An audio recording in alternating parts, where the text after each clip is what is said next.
তাহলে আমরা দুজন গুরুদেবের কাছে গিয়ে জিজ্ঞেস করি না যে আমাদের বিয়ে কবে হবে? চলো। যদি গুরুদেব বলে দেন আমাদের বিয়ে সম্ভব না, আমি খুব শিগগিরই মারা যাব, তাহলে? কুসুম, আমি তোমার সাথে বারবার ভালো করে কথা বলার চেষ্টা করছি, আর তুমি তুমি কেমন যেন অদ্ভুত অদ্ভুত আচরণ করে আমার থেকে নিজেকে দূরে সরিয়ে নিয়ে যাচ্ছ, এড়িয়ে যাচ্ছ আমাকে।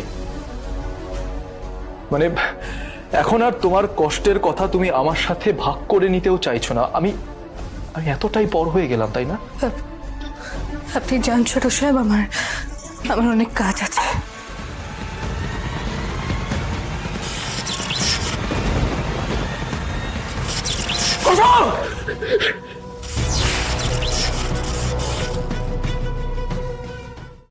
আজই ডাউনলোড করুন আর এনজয় করুন আপনার পছন্দের শো।